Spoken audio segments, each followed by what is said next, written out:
ಇವಾಗ ಚಟ್ನಿ ಪುಡಿ ತೋರಿಸ್ಕೊಡ್ತಾ ಇದ್ದೀನಿ ನಂದಿನಿ. Okay aunty, start. ಇವಾಗ ಒಂದು ಸೌಟು ಕಡಲೆಬೇಳೆ ಹಾಕಿದ್ದೀನಿ. ಇವಾಗ ಎಣ್ಣೆ ಹಾಕೋಷ್ಟಿಲ್ಲ, ಬರೀ ಹೀಗೆ ಇದು ಮಾಡೋದು. ಒಂದೇ ಸತ್ತಿನ ಹಾಕ್ಕೋಬೋದು, ತೊಂದರೆ ಇಲ್ಲ.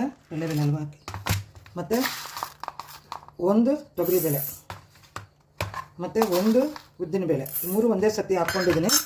ಇದು ಸ್ವಲ್ಪ ಆದಮೇಲೆ ಹೆಸರುಬೇಳೆ ಹಾಕ್ತೀನಿ, ಅದು ಬೇಗ ಆಗೋಗುತ್ತೆ. ನೋಡಿ ಗಮ್ ಅಂತ ಇದೆ, ಆಗಿದೆ. ಇದು ಸ್ವಲ್ಪ ಹಾಕ್ಕೊತಾ ಇದ್ದೀನಿ ಅಷ್ಟೇ, ಕಾಲು ಭಾಗ ಹೆಸರುಬೇಳೆ ತೋರಿಸಿದ್ದೀನಿ, ಕಾಲು ಹೆಸರುಬೇಳೆ. ಮತ್ತು ಇದಕ್ಕೆ ನೋಡಿ ಒಣಮೆಣಸಿನ್ಕಾಯಿ ಅದೇ ಸೌಟಲ್ಲಿ, ಇದೇ ಸೌಟಲ್ಲೇ 3 ಸೌಟು ಹಾಕಿದ್ದೀನಿ.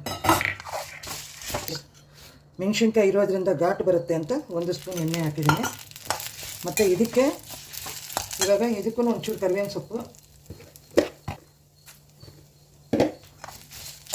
ಮತ್ತು ಇದಕ್ಕೂ ಎಲ್ಲ ಹುಣಸೆಹಣ್ಣು ಹಾಕ್ಬೋದು. ನಾನು ಎಲ್ಲದಕ್ಕೂ ಮ್ಯಾಂಗೋ ಆಮ್ಚೂರು ಇದೇ ಹಾಕ್ತಾಯಿದ್ದೀನಿ. ಇಲ್ಲಾಂದರೆ ಹುಣಸೆಹಣ್ಣು ಹುರಿದುಬಿಟ್ಟು, ಉಪ್ಪು ಕಲ್ಲುಪ್ಪು ಆದರೆ ಹುರಿದುಬಿಟ್ಟು ಹಾಕಬೇಕು ಚಟ್ನಿಗೆ, ಪುಡಿಗೆ ಹಾಕುವಾಗ. ನಾನು ಇದರಲ್ಲೇ ಹಾಕ್ಬಿಟ್ಟಿದ್ದೀನಿ. ಸ್ಪೂನಲ್ಲಿ ತೋರಿಸಿ 1 ಸ್ಪೂನು ಜೀರಿಗೆ ಹಾಕ್ತಾಯಿದ್ದೀನಿ. 1 ಸೌಟಷ್ಟು ಕಡಲೆಬೀಜ, ಅದು ಹುರಿದಿರೋದೆ ಇದೆ. ಮತ್ತು ಇದಕ್ಕೆ ಮತ್ತು 2 ಸೌಟಷ್ಟು ಒಣಕೊಬ್ಬರಿ. ನೋಡಿ ಇದು 2 ಸೌಟು ಒಣಕೊಬ್ಬರಿ, 1 2 ಒಂದು 2 ನಿಮಿಷ ಫ್ರೈ ಮಾಡಬೇಕು.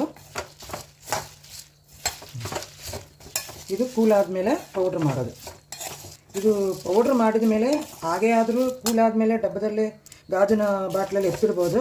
ಇಲ್ಲಾಂದರೆ ಸಾಸಿವೆ, ಇಂಗು, ಕರಿಬೇವಿನ ಸೊಪ್ಪು ಒಗ್ಗರಣೆ ಹಾಕಿ ಮಿಕ್ಸಿಗೆ ಹಾಕಿರೋ ಪುಡಿ ಮತ್ತು ಅದರಲ್ಲಿ ಬಿಸಿ ಮಾಡಬಾರ್ದು, ಆ ಒಗ್ಗರಣೆಗೆ ಹಾಕಿ ಕಲಸಿ ಎತ್ತಿಟ್ಕೋಬೋದು.